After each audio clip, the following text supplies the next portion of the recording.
आदाब, सत श्री अकाल, गुड मॉर्निंग दोस्तों। जीएस वाले भैया आपका हार्दिक स्वागत एवं अभिनंदन करते हैं। तो दोस्तों हम लोग यहाँ पर जीएस की फुल प्रिपरेशन कराते हैं। आपको कोई भी एग्जाम देना हो जिसमें जीएस आती है उसके लिए फुल हेल्पफुल बैच है ये। हम लोग अभी पॉलिटी का सेक्शन शुरू कर चुके हैं और हम लोग इसमें 4 चैप्टर पढ़ चुके हैं। जैसे रेगुलेटिंग एक्ट पढ़ चुके हैं, संविधान सभा, संविधान के विदेशी स्रोत और संविधान की विशेषताएं। तो आज 5वां चैप्टर है इसका, संविधान के भाग। तो दोस्तों हम लोग इसके पहले जितने भी चैप्टर पढ़ चुके हैं उसके एमसीक्यूज और वन लाइनर भी सॉल्व कर चुके हैं। तो दोस्तों हमारी तैयारी में धार देने का कार्य एमसीक्यूज, पीवाईक्यूज, वन लाइनर ही होते हैं जो हमारी मेमोरी को बूस्ट अप करते हैं और हम कोई भी चीज याद करते हैं तो वो लॉन्ग लास्टिंग बना रहता है। तो दोस्तों सिलेक्शन बहुत लोगों का ना होने का सबसे प्रमुख कारण यही है कि वो लोग previous year questions, MCQs, one liner solve नहीं करते हैं और मल्टीपल टाइम्स रिवीजन नहीं करते हैं। तो दोस्तों इसमें सारी चीजें हम जो पढ़ाते हैं इसमें बताते हैं कैसे मल्टीपल टाइम्स रिवीजन करना भी चाहिए। ठीक है, वो पढ़ते ही समय हम लोग कर लेते हैं। ठीक है, तो दोस्तों बिना समय बर्बाद किए आपका हम लोग शुरू करते हैं अब अपना सेशन। तो दोस्तों हम लोग शुरू करते हैं भारतीय संविधान के भाग। जैसे भारतीय संविधान के प्रमुख भाग, तो भाग में कंफ्यूजन होता है कुछ लोगों को कि 22 भाग हैं कि 25 भाग हैं। यदि हम संविधान में कुल क्रमांक के अनुसार देखेंगे तो कुल 22 भाग हैं, परंतु यदि गणना की दृष्टि से देखें तो 25 भाग। अब ये क्रमांक के अनुसार और गणना की दृष्टि क्या होती है ये अभी समझ में आ जाएगा हम लोगों को। ठीक है, अभी हम लोग जब इसके बारे में अच्छे से पढ़ेंगे। ठीक है, अब देखिए जैसे संविधान के भाग, संविधान का पहला भाग क्या कहता है, बहुत इंपॉर्टेंट है। संविधान का पहला भाग कहता है संघ एवं उसके राज्य क्षेत्र। और ये सारे संविधान के भाग आपको याद होने चाहिए। कौन से संविधान के भाग में कौन सा प्रावधान है, किस अनुच्छेद से किस अनुच्छेद तक है, सब कुछ याद होना चाहिए। किस संविधान संशोधन के द्वारा कौन सा भाग जोड़ा गया है, किस संविधान संशोधन के द्वारा कौन सा भाग निरसित किया गया था, ये सारी चीजें पता होना चाहिए और एग्जाम में इससे क्वेश्चन आता ही आता है। ठीक है दोस्तों, अब देखते हैं भाग 1 में संघ और उसके राज्य क्षेत्र। तो जाहिर सी बात है जब संविधान का शुरुआत हुई, संविधान के भाग आए, तो पहले भाग में क्या प्रावधान किया गया, हमारे भारत देश का संघ और हमारे भारत के राज्य क्षेत्र आया। ये हो गया, इसमें कोई दुविधा नहीं होगी। अब दूसरा, इसमें कौन से अनुच्छेद थे, अनुच्छेद 1 से 4 तक शामिल किया गया, ये भी याद होना चाहिए। अब भाग आता है दूसरा। दूसरे भाग में सबसे आवश्यक क्या चीज थी, नागरिकता की चीज आवश्यक थी। तो उसमें क्या दिया गया, भाग 2 में नागरिकता का प्रावधान किया गया, उसके तहत 5 से 11 का प्रावधान किया गया है। उसके बाद सबसे महत्वपूर्ण प्रावधान क्या आता है, संविधान का भाग 3। भाग 3 में क्या है, मौलिक अधिकार, बहुत इंपॉर्टेंट। मौलिक अधिकार किस अनुच्छेद से किस अनुच्छेद तक है, अनुच्छेद 12 से 35 तक है, तो ये पता होना चाहिए। तो भाग 1 में क्या है, संघ और उसके राज्य क्षेत्र, भाग 2 में नागरिकता, भाग 3 में मौलिक अधिकार। अब भाग 4 आ जाता है। भाग 4 में क्या आ जाता है, राज्य के नीति निदेशक तत्व, ये भी बहुत इंपॉर्टेंट है। 36 से 51 अनुच्छेद तक है। ठीक है, 36 से 1 से लेके 51 अनुच्छेद तक तो आपको टिप्स पर याद ही होने चाहिए। और वो कैसे याद करेंगे हम लोग आगे आने वाले सेशंस में धीरे धीरे पढ़ेंगे। अभी इतना याद होना चाहिए कि भाग 1 में 1 से 4 तक है, 5 से 11 तक दूसरे भाग में है, 12 से 35 तक तीसरे भाग में है, 36 से 51 तक चौथे भाग में है। फिर भाग आ जाता है 4 का। अभी देखिए का आया है, भाग 4 का है। अब मूल कर्तव्य में 42वां संविधान संशोधन के द्वारा 1976 द्वारा जोड़ा गया, और कौन सा अनुच्छेद आता है इसमें, 51 का अनुच्छेद आता है। ठीक है, तो भाग 4 का तक हो गया। अब भाग 5 में आता है संघ, मतलब संघ राज्य क्षेत्र, संघ और उसका राज्य क्षेत्र हो गया, भारत और उसके राज्य क्षेत्र हो गए। उसके बाद आता है नागरिकता, उसके बाद आता है मौलिक अधिकार, फिर राज्य के नीति निदेशक तत्व, भाग 4 तक हो गए। फिर 4 का मौलिक कर्तव्य आ जाता है। फिर आता है भाग 5 संघ। संघ का प्रावधान अनुच्छेद 52 से 51 तक वर्णित है। ठीक है, अब संघ आ गया, केंद्र आ गया। अब उसके बाद किसकी बारी आनी चाहिए, जाहिर सी बात है उसके बाद बारी राज्य की आनी चाहिए। ठीक है, तो उसके बाद क्या आ जाता है, राज्य। तो भाग 6 में क्या आ जाता है, राज्य। अब राज्य किस अनुच्छेद से, 152 से 237 तक आ जाता है। 5 में संघ है, 6 में राज्य है, और 7वां क्या था, 7वें भाग को निरसित कर दिया गया था। इसको जो है 7वें संवैधानिक संशोधन 1956 के द्वारा निरसित किया गया था। अब क्यों किया गया था ये हम लोग जब संघ राज्य क्षेत्र वाला भाग 1 पूरा डिटेल से पढ़ेंगे तब इसको समझ लेंगे। ठीक है, इसमें भाग खा के राज्य शामिल थे।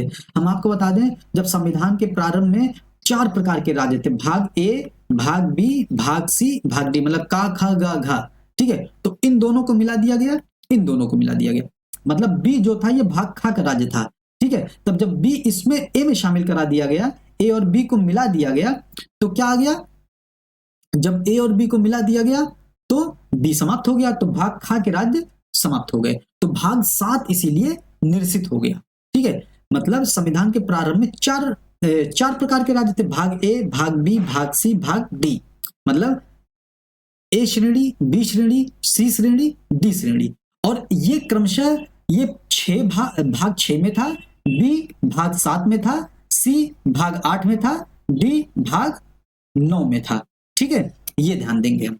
तो ए श्रेणी, बी श्रेणी, सी श्रेणी और डी श्रेणी जो था ये भाग 6, 7, 8, 9 में ऐसे ही क्रमशः था।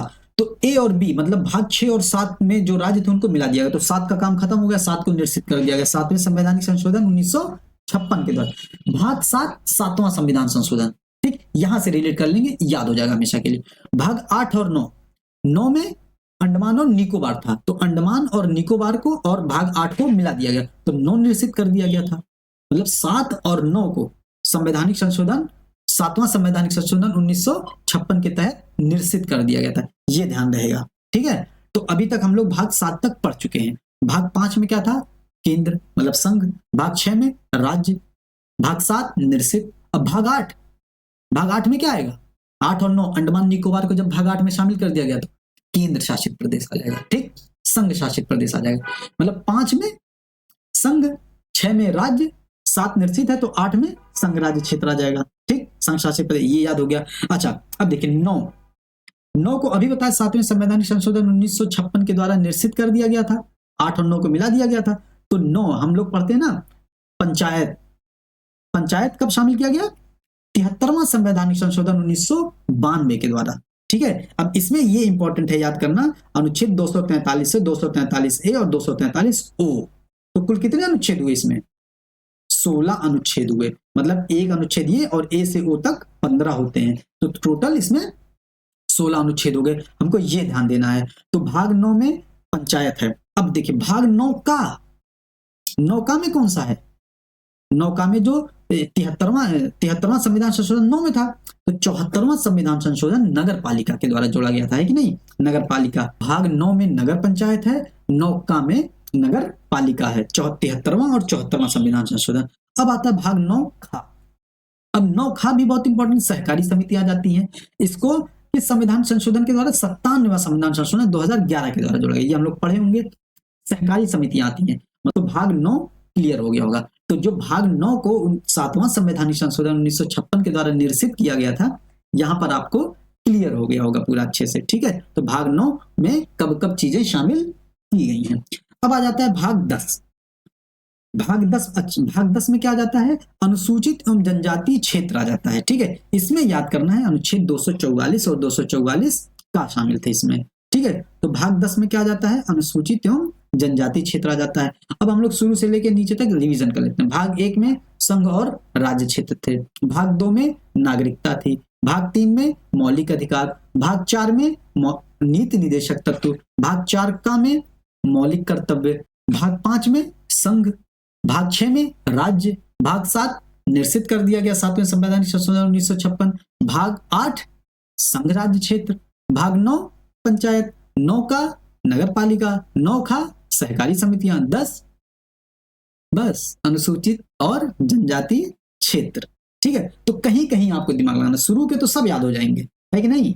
अब फिर ये देखिए 10वां इसमें इंपॉर्टेंट, 10वां थोड़ा सा दिक्कत करेगा, 10वां को ध्यान लगाना है। 10वें में क्या हो जाएगा, अनुसूचित एवं जनजातीय क्षेत्र हो जाएगा। उसके बाद 11वां बड़ा आसान है, 1 और 1 11 संबंध बना लिए अपना, 1 और 1 संबंध बना लिए, 1 + 1, तो 1 + 1 किसका संबंध बना, संघ और राज्य के बीच संबंध बना, ठीक है। भाग 5 में संघ, भाग 6 में राज्य, अब 11 में दोनों संबंध बना लेते हैं, संघ और राज्य के बीच संबंध है, तो 245 से 263 तक है ये, ठीक है। अगला आ जाता है भाग 12।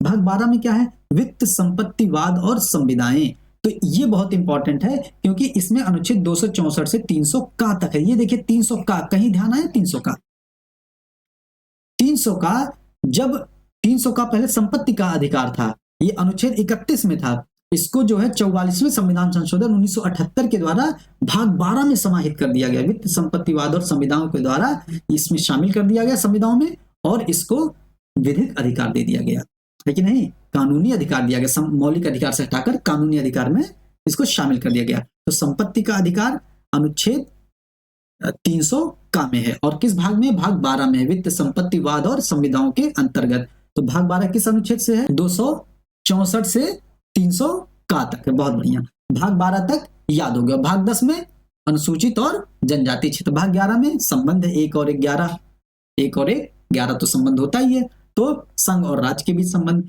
भाग 12 में क्या है? वित्त संपत्तिवाद और संविधाएं हैं। ठीक है, ये याद हो गया। अब भाग 13 में देखिए, भाग 13 में व्यापार, वाणिज्य और समागम है। ठीक है, भारतीय राज्य क्षेत्र के भीतर व्यापार, वाणिज्य और समागम है। मतलब भाग 13 में देखिए, 13 में 3 है तो 3 इधर भी हो गया, व्यापार, वाणिज्य, समागम, है कि नहीं? 3 इधर है 13 में तो 3 इधर होना चाहिए। क्या होना चाहिए? व्यापार, वाणिज्य और समागम। ठीक है, और भाग 12 में क्या है? वित्त संपत्तिवाद और संविधाएं। ठीक है, ये हो गया। भाग 13 में जो है, जो व्यापार, वाणिज्य और समागम है, किस अनुच्छेद से? 301 से 307 अनुच्छेद तक है। ये ध्यान देना है। ठीक है, यहां से भी क्वेश्चन बनते हैं। अब अगला आ जाता है भाग 14। भाग 14 क्या है? संघ और राज्यों के अधीन सेवाएं, 308 से 323। जैसे राज्य लोक सेवा आयोग, संघ लोक सेवा आयोग, ये सब होता है ना, तो ये सब भाग 14 के अंतर्गत है। तो 14 में, भाग 14 में क्या आ जाएगा? संघ और राज्य के अधीन सेवाएं आ जाएगा। ठीक है, अब 14 का यही गणना आ जाता है। 14 का अभी तक क्या क्या आया? अभी तक आया 4 का आया, फिर 9 का आया, फिर 9 खा आया, अब आया क्या? 14 का आया। ठीक, अब ये चीज हमको ध्यान देना है। ये आ गया।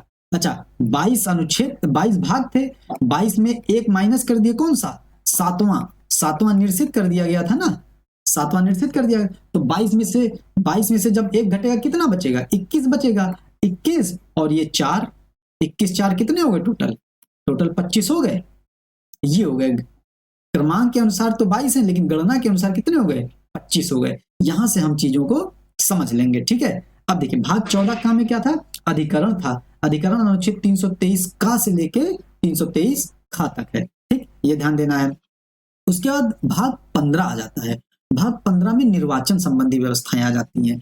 निर्वाचन संबंधी व्यवस्थाएं हमको याद होना ही चाहिए। अनुच्छेद 324 से लेके 329 तक भाग 15 में क्या है? निर्वाचन है। उसके बाद बहुत महत्वपूर्ण प्रावधान भाग 16।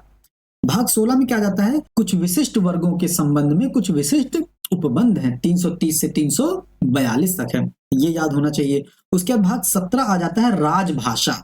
भाग 17 में 17 भाषा, भाग 17 में राजभाषा। कौन से अनुच्छेद से? 343 से 351। 143 नहीं है यहाँ, 343 है। ये नहीं पता, 143 में ही लगे पड़े हैं। 343 से 343 से 351 तक है। ठीक है, ये हो जाएगा। अब भाग 10 में क्या था? अनुसूचित और जनजातीय क्षेत्र संबंध था। 11 में संघ और राज्य के बीच संबंध था। 12 में वित्त संपत्तिवाद और संविधाएं थी। 13 में 3 चीज थी, व्यापार, वाणिज्य और समागम था। 14 में संघ और राज्य के अधीन लोक सेवाएं थी।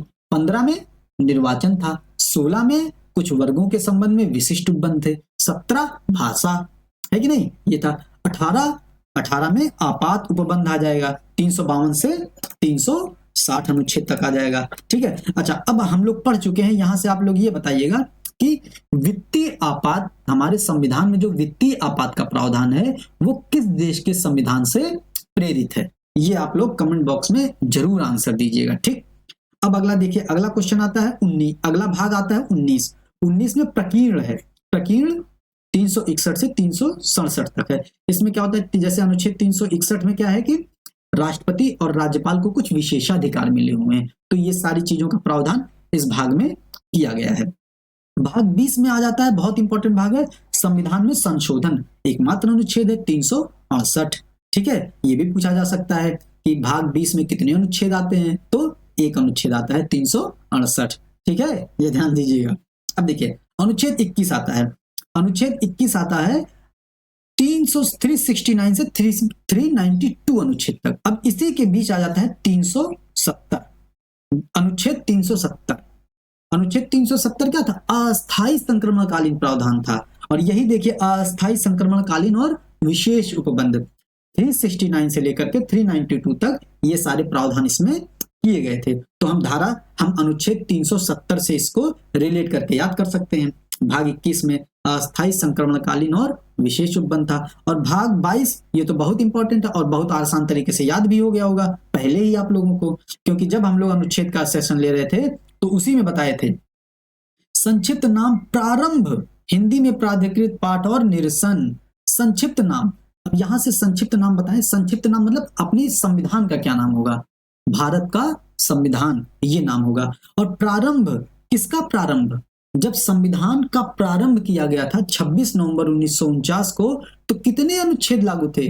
15 अनुच्छेद लागू थे। शेष अनुच्छेद कब लागू किए गए? 26 जनवरी 1950 को शेष अनुच्छेद लागू किए। तो ये प्रारंभ का मतलब यहाँ पर है। ठीक है, यहां से हम इस चीज को रिलेट कर लेंगे। ठीक है, तो ये हमारे संविधान के पूरे भाग 22 तक हो गए। अब देखिए क्रमांक अनुसार, अभी बताए क्रमांक अनुसार 22 भाग हैं और गणना के अनुसार कुल भाग कितने हैं? 25 हैं। गणना के अनुसार कुल भाग कितने हैं? 25 हैं। लेकिन जो 22 था इसमें 7वां माइनस कर देंगे तो 1 माइनस हो गया। 4 का जोड़ देंगे। 4 का में क्या है? मौलिक कर्तव्य है। 9 का में क्या है? नगर पंचायत नहीं, वो तो 9 में पंचायत। 9 का में नगर पालिका। 9 का में सहकारी समितियां। 14 का में अधिकरण। तो 1 2 3 4 जोड़ा गया। अब पहले 22 थे तो 22 4 26, तो 26 नहीं, लेकिन सातवां को निरसित कर दिया गया था 7वें संवैधानिक संशोधन 1956 के तहत। तो एक और कम कर दिए, 25 हो गया। तो गणना के अनुसार कुल भाग 25 हैं, परंतु क्रमांक के अनुसार कुल भाग 22 हैं। ठीक दोस्तों, अब हम लोगों का ये 22 भाग पूरे कंप्लीट हो गए हैं। अब हम अगले क्लास में इसके संबंधित प्रश्नोत्तर पूरे सॉल्व करेंगे। एमसीक्यूज और वन लाइनर, उसमें पीवाईक्यूज भी होंगे और आने वाले एग्जाम में जो संभावित प्रश्न है वो भी होंगे। तो दोस्तों एमसीक्यूज और वन लाइनर जरूर करिएगा और मिस मत करिएगा, और जितना पढ़े हैं इसको अच्छे से रिवीजन करिएगा। ठीक है, तो दोस्तों इसी के साथ जो है चैनल पसंद आया हो तो इसको लाइक कीजिएगा, शेयर कीजिएगा, सब्सक्राइब कीजिएगा, कमेंट भी कीजिएगा जो क्वेश्चन पूछते हैं, और कैसा लगा सेशन ये भी कमेंट कीजिएगा। तो दोस्तों इसी के साथ सेशन को समाप्त किया जाता है। जय हिंद, जय भारत।